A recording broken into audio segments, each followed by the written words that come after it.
So this is the first time you can listen to Muda in English because the occasion is very special. So we have a lot of debuts here, and first debut is Muda in English.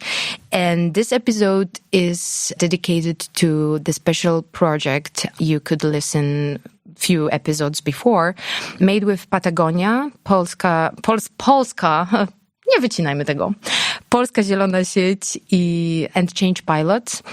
And now we're meeting in a triangle that invented this series. And I'm here with two people. First, I will introduce Justyna. Justyna Turek is on behalf of Change Pilots. She's a designer and strategist. And my second guest is from Amsterdam. From Amsterdam. Yannick Meijers, who is, we just spoke before, on behalf of himself, but also Patagonia. And he's responsible for sales and marketing for Southern Europe. It's a Central Eastern Europe, part of the Nordics. Okay, and, not Southern Africa, Europe. Yeah. This is what I wanted to say at the beginning. This series is dedicated to We the Power project. And We the Power project is dedicated to energy and switching off from traditional sources of energy. How to do it, how to become a rebel in this kind of rebel. This is my favorite word in English, actually. I had to mention it. And you can also watch the movie called We the Power, which I really liked. And I encourage you to see it because you can see a lot of examples from Germany, Spain, England, and so on, how people made in these different zones of Europe, renewable energy revolution. And it's really good to inspire, but also our meetings here before also probably gave you, I would say, a wide gaze, a wide landscape of the possibilities of energy, of different sources of energy today, and some hints, I hope. If you want to add something to my introduction, just feel free to do it. Yannick. Yeah. Do you want to add something to who you are more? Yeah, of course. No, first of all, thanks for having us. Yeah. I mean, I acknowledge that we're going to speak in our non-native language, all of us, on a very complex topic, trying to see if we can capture the essence today, but we'll do our best. No, I think you introduced me perfectly, Anna. So I work at Patagonia. I take care of sales and marketing in the Central Eastern European region, part of the Nordics, South Africa, and Middle East. So it's kind of a wide range of countries, you could say. And no, I'm super excited to be here today to speak about what matters, energy. Justyna, do you want to add something? Of course I want. A lot. No, but I'm gonna keep the essence. So both of you described like we have the really same values and we care. And I think this is why it's really beautiful that we are all together here trying to change something that some other people, they consider like it's hard to change. And this is also like, I really often work in the intersection of design and business, and I can use certain methods in the business to actually help, to leverage, to support the change. And I mean, we all know that change isn't easy for certain people. It's not easy for me sometimes. And how we can be there together and support each other, be our partners. So I think it's a part of me and me saying that who I am and introducing myself in this project. So a change is the word, like my favorite word in English, that I'm using since 7-8 years. And I think I'm going to continue using this word. It's such a powerful word right now. What's your favorite word, Yannick? My favorite English word? Yeah. Oof. Rebel, change, and? I'll go for courage. Cool. That's a nice triangle. So now I'm going to give you the voice and I will ask you about the action We the Power, how it started, and why Poland? Why Patagonia and you, on behalf of Patagonia also, choose Poland? Because Poland, which also emerged from our last meetings in this cycle, in the series, as a blind spot, kind of, as a country that has really a huge step, a huge changes to be done here in Poland. But we're still kind of lazy in that, or kind of slow. I don't want to answer for you, but this is my reflection right now at the beginning. Yeah. I think it's important to to say that I don't speak with authority or expertise on neither on energy community, but also not on Poland, because I'm Dutch. I'm not a Polish guy. So, but I think I can address your question in two ways, and one of them is why Poland. And I think with the little knowledge that I have of what is happening here, I think the country is really at a crossroads. And not only Poland, I think it's fair to say, yes, Poland has a huge undertaking in front of them when it comes to the energy transition, but so do the other countries. Let's make that ultimately clear. But that doesn't take away that Poland has a very big challenge, in front of us. A lot of the infrastructure is built on coal. And I think the fact that things are changing on the European level and a lot of the legislation and regulations is basically rippling down through the other countries, and they are challenged to come up with their own plans, basically, to address these issues. And for that, they will get support, financial support. And I think if we're looking at Poland, it's a crossroads, really, and if you're at a crossroads, and that's where I go to the second part of the question, I was looking at some of the campaign that Patagonia was starting, which is We the Power, right? And I think to give the listeners a little bit of a perspective of why the hell an outdoor company is getting involved in energy community, which is a question I would ask. And the second question I would ask is probably why the hell a sales and marketing guy is talking on a topic like energy, which maybe we can talk about later. But what I can tell those listeners is that the company is really seeing that we need to think in solutions. If we want to progress and innovate and move to a place where things are going to change for the better. And the ultimate goal, obviously, being to reverse the global warming and stabilize the climate. We need to stay within that 1.5 degrees Celsius. And I think there are two ways to come, and when I say the company, I mean Patagonia, is looking at this, right? So one of the solutions is regenerative agriculture, is really how can we restore the big monocultures across the world and reimagine also the way we grow our fibers for clothing, and ideally also for food, obviously being the main driver of monocultures, And if we go to regenerative practices, we're going to save and store the carbon in the ground. So it's part of the solution. But obviously one of the problems is the carbon emissions, right? So if we're looking at that as a solution, that's really where energy community comes in, because it's really an empowering model for citizens. And I think at this point, Patagonia is just looking at how can we use our platform, essentially, and our voice to support those NGOs and grassroots organizations in the front lines who are doing really the hard work. We're just trying to chip in and to help where we can in the best way that we can. And I think that's where we started looking at, okay, hey, energy community can be one of those solutions. We're going to put power back to the people, and we're going to make citizens part of the solutions, because at this point we're always looking at governments and big companies, but where are the citizens in this equation, right? So I think it was a natural topic for us to start looking at. And then I kind of took that and I saw the context happening in Poland. You and I, we go back 2 years. We spoke a lot about things that are happening in Poland. I spoke with a lot of NGOs. I've been connecting with lots of people who are speaking, by the way, with expertise and authority on this. So all the knowledge and information I have is from them.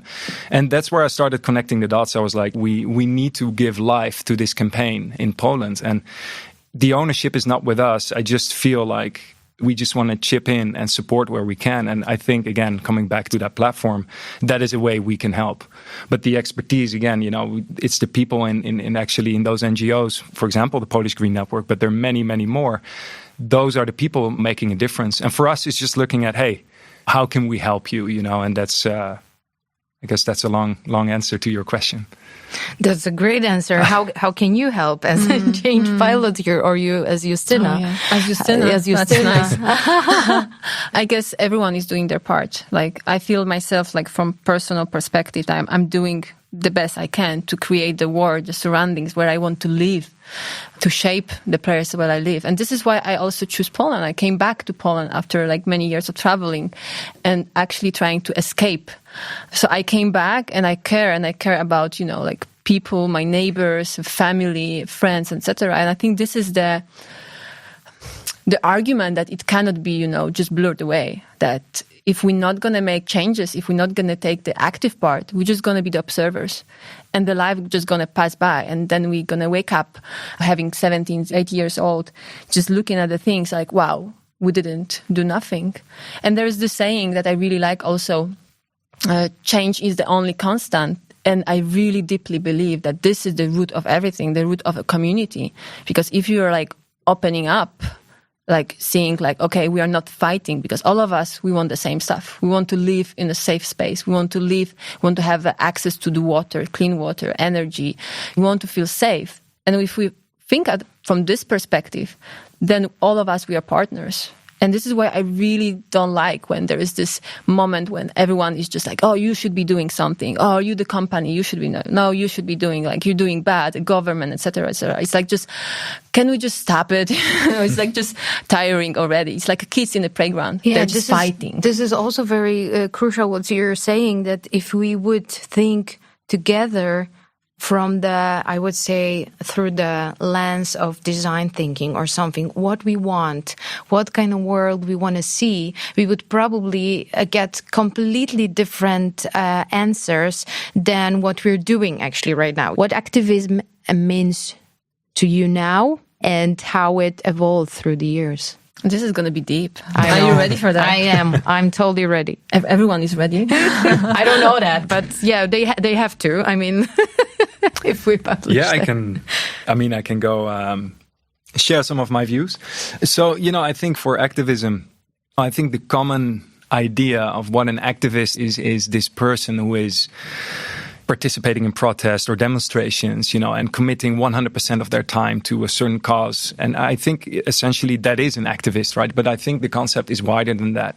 And if you're asking me what does activism mean, I really see it as if you're an individual and you can draw a circle around your person, so to say, that is your sphere of influence. And we're all human beings. We have 24 hours in a day, 7 days in a week. We need food on the table. Maybe you have kids to take care of or a family. We all have things that we need to take care of ourselves, right? So I feel that activism, it also means that you're giving everything that you have to a certain cause, but it can also mean that within your sphere of influence, you're looking at how can I, in my life, make a difference on a topic that I care about. And I think a good example is for me that I'm here today. I am in Patagonia. We do not have a CSR department, right? So basically, for the listeners, CSR is corporate social responsibility. So that means that we're challenged in every department within the company is to give life to that activism in a way that you think is the best possible way, right? And for me, that was We the Power in Poland is one of the examples, right? Is like I felt this is something where I can make a difference or at least be part of something. So I started allocating time to it actually a lot. I mean, Justyna and I have worked intensively on shaping this campaign in the best possible way. And I guess activism is that bit for me where you as an individual are prioritizing a little bit of your time or a lot of time that depends on yourself on something that you hold of high value. That can be the LGBTQ movement, equality, or it can be climate, but anything that hits your heart, I guess, and then making yourself an active participant in that movement, essentially. And that can translate in demonstrations, so, partaking in that. It can be informing all your friends in some form or shape about why it matters. And I think that's what an activist is for me. It's so multi-layered. Yeah. It doesn't have to be big and huge, and it can be just a small step every day, that what you said. And that's why I like to call most of my friends and people I know activists, they're not excluded. I'm like, you're activists too.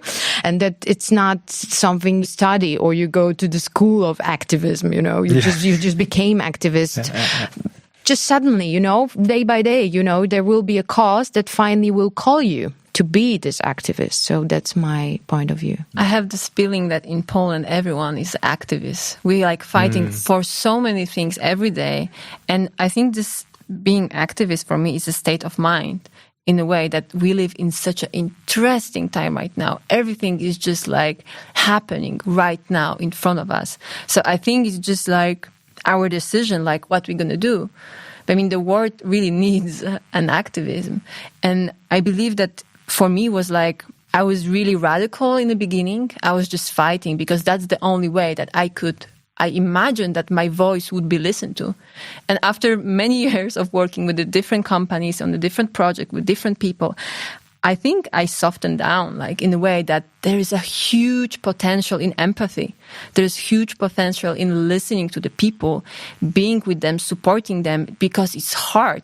Like coal have such a beautiful, long tradition with communities, like people, beautiful families and everything. It's such a huge part of our history that it should be acknowledged, yeah? Mm-hmm. So how can we make it as smooth as possible for those people to change? Like, nobody cares about them, huh? Like, we are just coming and saying, you need to change, and you have, like, exactly this amount of the time. Bye, see you next week. So this is hard. And this is why I think there is such a huge part of being activist to actually have this place in your heart to say, like, I know it's hard. Let's try to find a solution. And Yannick, you were telling about the solution.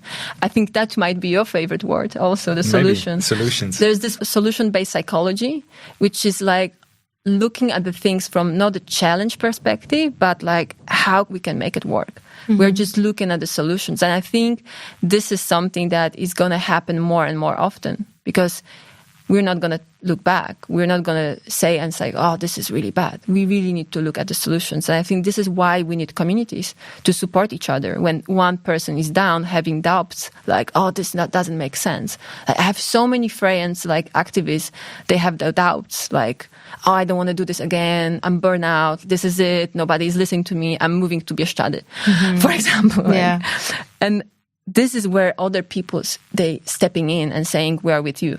It's like the intervention. And I think this is why community can grow. I mean, come on, in history, we have such a beautiful examples of the communities. Just, I don't know, with the time, we just forgot about it, I guess. We just became so much individuals. It's all about me, and ego. So it's really nice just to take a step back, see, like, back in the days, communities were everything, you know, the tribe and all of this stuff. Like, it was crucial, yeah? I think they still are, just not in our cultural zone, you know, not in our area, especially in Poland.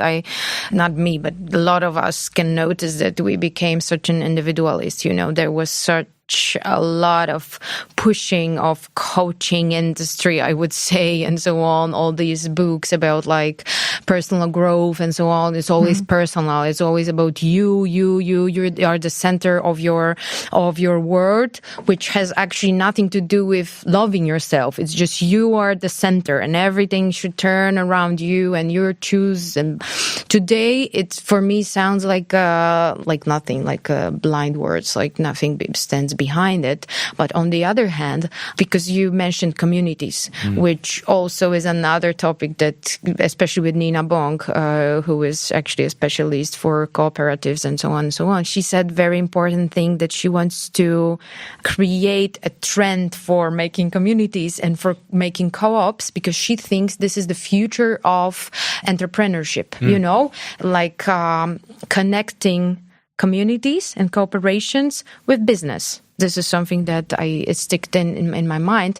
But I also think what you said, Justyna, that it will be difficult in Poland to came back to communities, because this is also not something new we're inventing right now. It has happened before, but it also happens. So it's like, as we were talking before, sometimes I think that it's like magic words we are expressing or wishful thinking, but then you see that step by step it is happening. So what I would like to spread the message through this series, that people really just do things together, and it always gives you more power, more hope, more everything, you know. So this is something I guess quite important here to underline.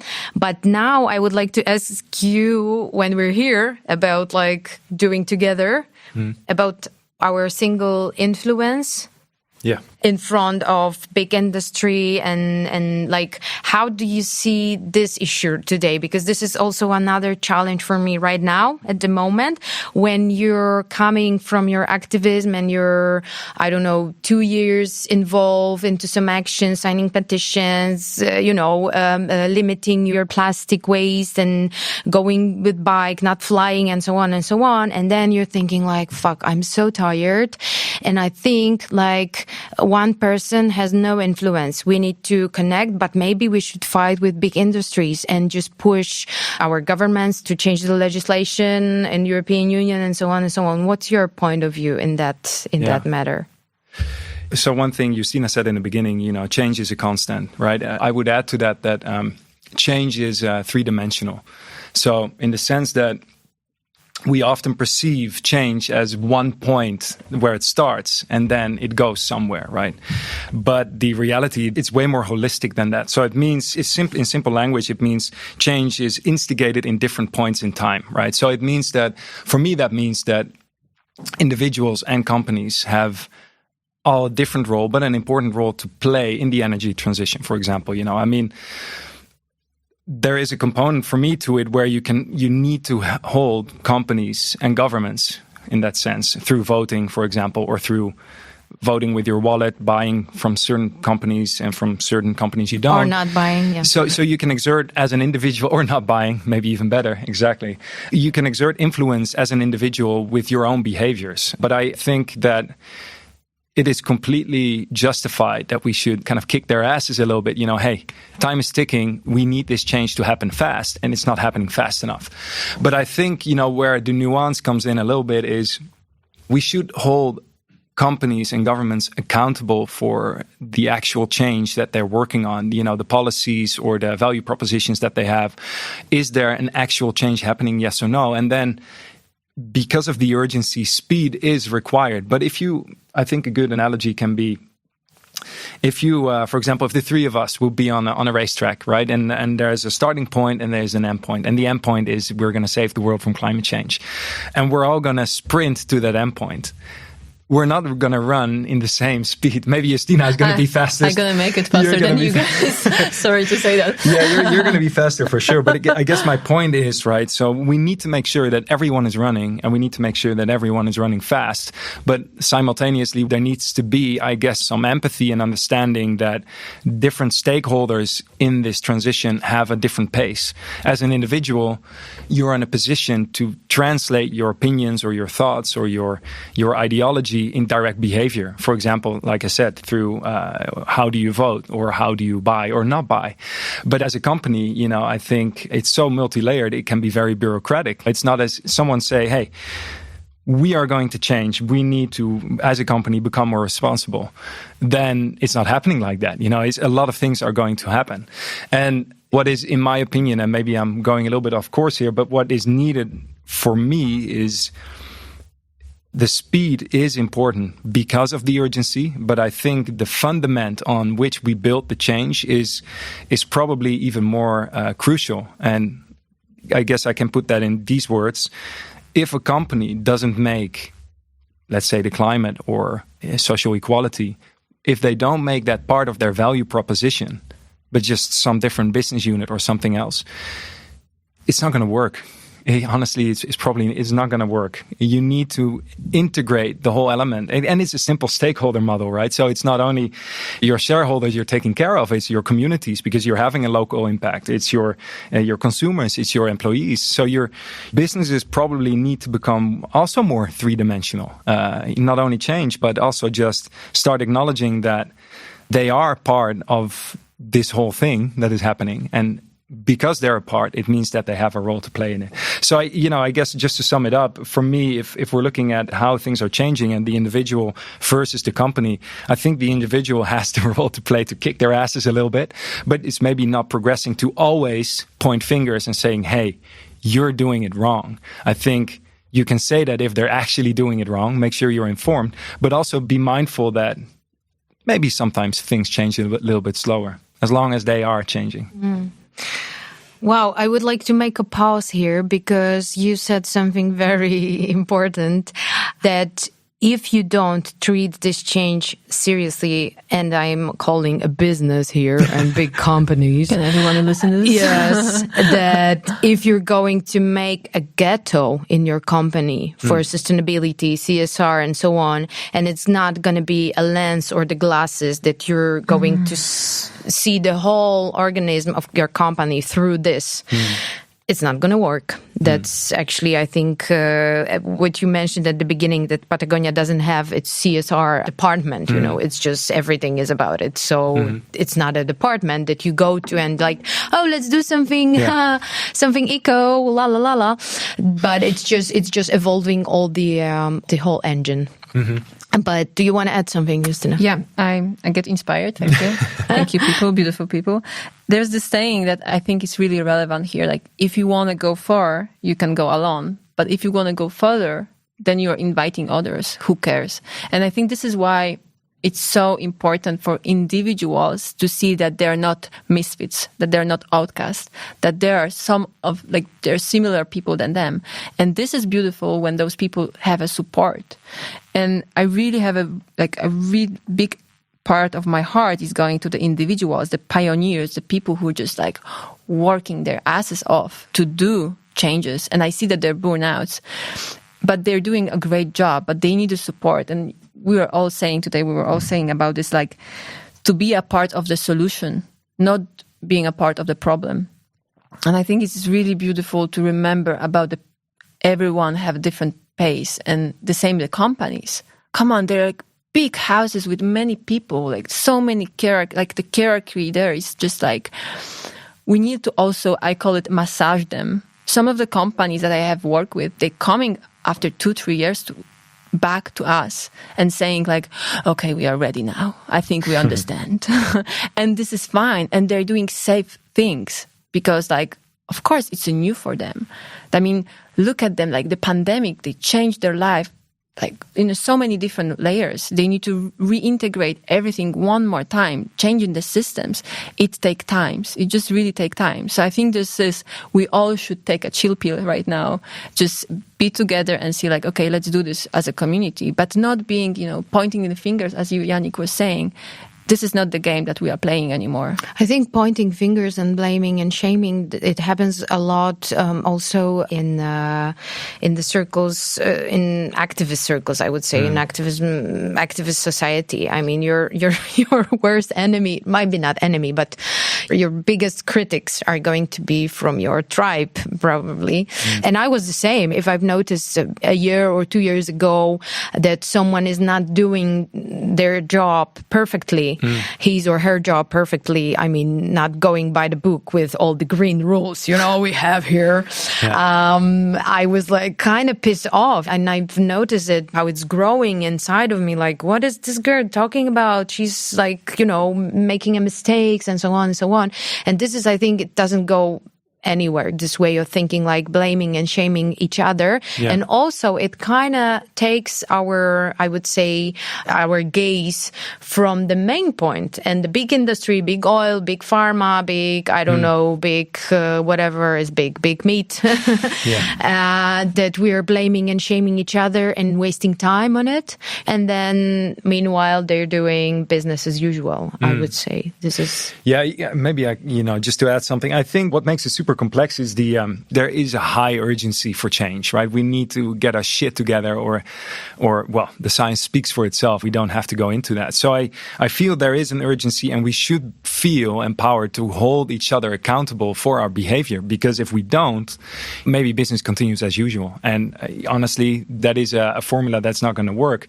I think you hit exactly the how do you call it? Like the sweet spot. The sweet spot. Yeah, the sweet spot. The hammer on the nail, right? So when you say that the blaming and shaming, and now I'm probably talking about the individual point of view, is probably not encouraging or empowering others to progress. I mean, for example, if you're trying to learn surfing, I'm just saying something, and someone is going to tell you the whole time, you suck, you're terrible, you're doing a shitty job. That is, at some point you're going to be like, okay, fuck it, I'm not going to go into that. So, I guess the same psychology applies also to, and that's also Justyna's point, is how do you integrate a certain sense of empathy into the transition that maybe you are, you're not eating meat, you're not flying, you're taking all the steps that you can take as an individual, but maybe a friend of yours is still eating meat and flying planes, but they're kind of recycling their plastic, You might experience that as, man, you can do so much more. Are you crazy? We're going to die in 50 years, But that person can feel and experience that as, what, I want to become part of the solution, and this is kind of my first step. And I guess if you're psychologically playing a game a little with your friend that is only recycling, you'd be encouraging. You're showing like, hey, I understand. You're doing awesome. Have you thought about this? For example. And just on the companies, I think maybe just one example. Shell just lost a court case in the Netherlands. Yes, they're going to higher court, but this is a landmark. And a lot of the reasoning that Shell, it's called reactive reasoning. A lot of reasoning that Shell has is, well, you know what? If we as an oil company are going to, say, pull out from Nigeria, the government is taking those licenses and they're going to be like, hey, you know, who wants to buy those licenses? And basically the argument is, if we don't, someone else will. And I think this is kind of a paralysis that we need to remove from the debate, because it takes you nowhere. Like, if I don't do it, someone else will. Yes, you're right, but we need to start somewhere. So I guess my nuance to what I said earlier is a little bit, yes, we need to be empathetic and understanding towards each other. But I think we also should not be afraid to be loud and hold people and companies and governments, by the way, accountable for the pace and the implementations and the investments they are doing, because it's important and it is urgent. So it's that play where you need to find a fine line where you reflect your urgency in whatever you do as an individual, but at the same time, you're trying also to be understanding. And that can be difficult, because if you're so convinced, and we should be, because again, this is a real issue for all of us if we don't act up. So you should be concerned. But I guess the magic formula, according to me, is to find that compassion in your urgency. Yeah. Find compassion, find empathy. I think we repeated it for so many times, and it's our new favorite words, huh? New favorite words. We started with change, rebel, and courage, and we will finish with compassion, empathy, and love. Oh yeah, that's for sure. But I guess it's a good mix, you know. I would like to use all these words and try to implement more of these words into our language.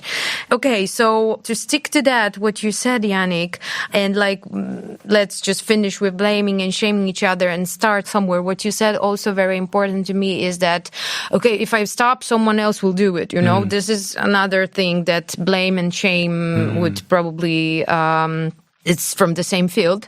But what's your way to convince people to change their behaviors? Like, that was my question about being Messiah. You're still Messiah, and you convince and push people, or you want to be more like a teacher and guide, or just kind of inspire people to change? You know, what's your magic rule or your magic way to, not maybe, I don't want to even say to influence people, but just to show them that maybe different way of thinking and different way of working, or different questions you can start to ask yourself. Or like you said about the person who's still flying and eating meat, you know, my answer is like, would be probably to that person, what meaty thing you like the most, stick to that and just leave the rest, maybe, for example, you know, just giving these options.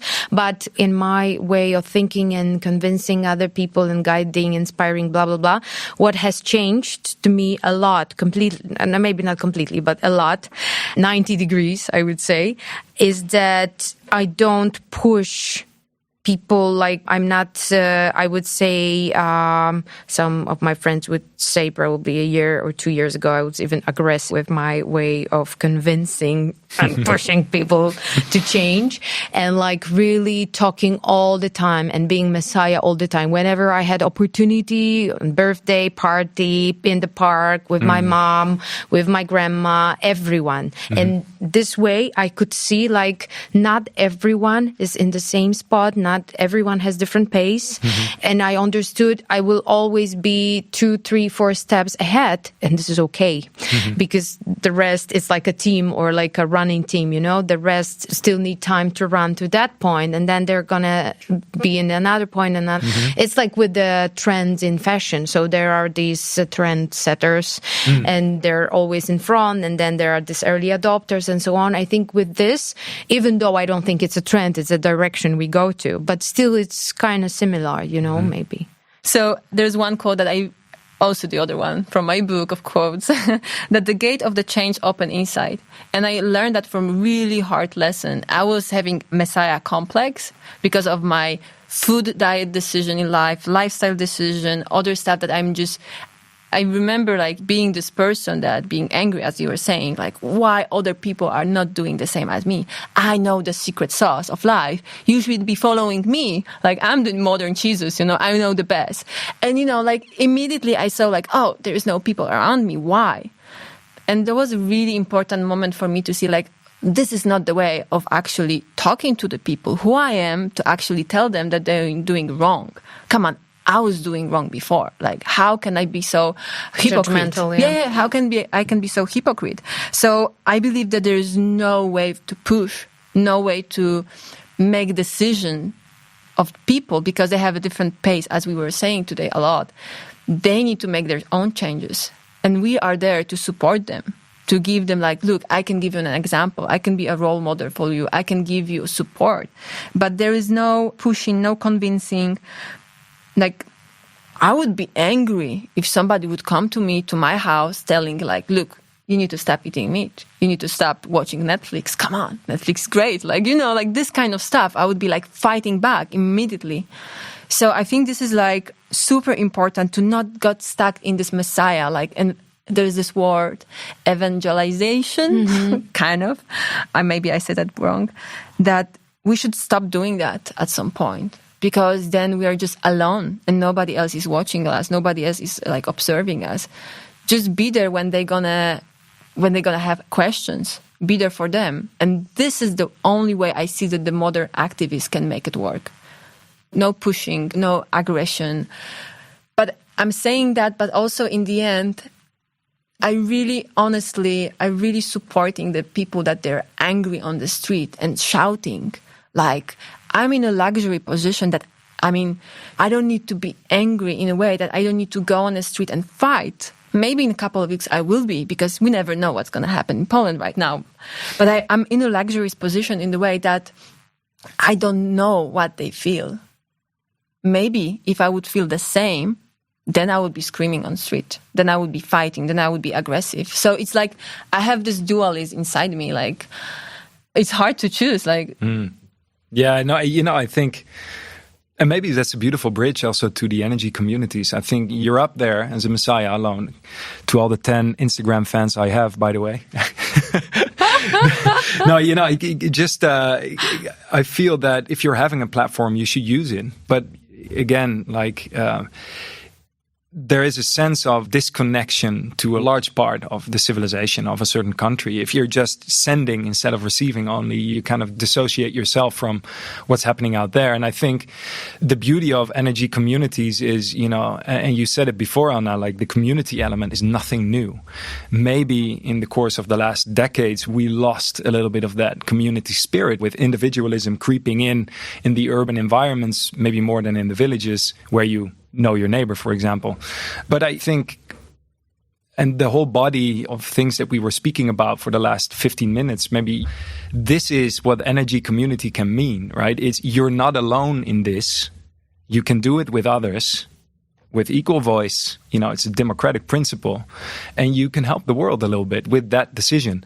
And I think the beauty is not only in that you're becoming part of a bigger solution, which is making sure that the carbon emissions are going down and to make sure that we are not retracting all the resources Mother Earth has to offer us, but you're also grabbing an opportunity to reconnect with a lot of people around you. And I think, for a lot of people that are feeling so alone and disconnected on this topic of energy. For example, I don't know a coal miner in Poland, but I can imagine that if you have, like you mentioned before, if you have a family, if you built your history in that industry, you feel threatened because you have something that and someone is trying to take it away from you. And again, that is where the energy community for me comes in. It's like, hey, but have you thought about this? You can become part of something new. Let's make all those coal mines places to generate, for example, renewable energy. But that's maybe a utopian vision from me. But yeah, I guess that's just my thinking, thinking out loud. So to sum it up and to just go to the port, how do you see, maybe not very long-term future, but at least, I don't know for how long we can plan today when we don't, after in the times of pandemic, do you plan for a year or 5 years? But how do you see the future? More like a blackout or more like a sunlight? And probably this is also a question of what gives you hope. You want to take that first, Justyna? Yeah. And I'm also curious about what gives you hope, Anna. Okay. Actually, I think it's not going to be so different, but just say it. Okay, the ball goes to me. So I really believe and this is something that I'm refusing actually to join this game of constantly building new things, innovation in a way that we need to produce more and more and more and more. I really believe that the growing is the new black, in a way that we don't need to constantly think about growing and changing and adding more and more and more and stuff. There is this beauty of like just taking a step back. And as you were asking, like how I see the future, I really see the future in a way that more and more people, they're going to rethink the way they live, they rethink how they consume, rethink what they want to do in this life on this earth, like right now in this such a crazy moment. And I also believe that we're going to go half and half, because I already see such a this is wrong, the polarization in so many different levels. So I see that we're going to go half and half. Half of the people, they're going to become a really aware, a really conscious, like going through utopia, building amazing permaculture buildings, like doing awesome job. But the other half of the people, they're going to decide to stay as it is because it's a comfort for them. Like staying the same home, the same job, the same car, using the car, diesel car, etc. It's a safe zone for them. So I think what we need to prepare that we're going to have such a huge polarization. And the bridge between, this is going to be the clue, how to glue those two words happening in the future so they can actually communicate. Because if there's no communication, then, come on, we are seeing what's happening in the world. There's so much things that are based on the communication. Just like having a bridge between those two totally edgy futures, because I believe in the futures, not future one. There's going to be many futures. I think that's the reason why I'm waking up in the morning, to be honest. The balls go to you. So yeah, now Yannick, you're... So blackout or sunshine, huh? I think sunshine. Yeah, I think sunshine. You feel the world waking up, and there's so many amazing people out there with amazing ideas and amazing things that they're doing to, like I said before, to chip in a little bit within their own sphere of influence. This is what I'm going to do. I see hope. I am hopeful, definitely, Hannah, I think on this. But we need to make sure that we keep each other sharp, for sure. Yeah. To sum it up, I would just use another quote, which is from William McDonough from Cradle to Cradle. And he said once, and it really resonates with me, that it's going to take all of us. It's going to take forever, but that's the point. So beautiful. I would like to just leave all of us and also the listeners with that. And thank you so much. It was the last episode of, the series made with Patagonia, Polska Zielona Sieć, and Change Pilots. And it's all dedicated to energy, renewable sources of energy, alternative sources of energy, whatever you like to call it. So thank you so much. And thank you. Yeah. Thank you. It Change, was a pleasure. rebel, courage, love, empathy, solution, hope, people, positive connotations in this community, in this chat, sunshine. That's it. And just see. And again, I still encourage you to visit the website wethepower.com, because you're going to find more events over there, and also to see the movie We the Power, so you can inspire by other change makers from different countries in Europe. Thank you so much. Thank you. Thank you so much.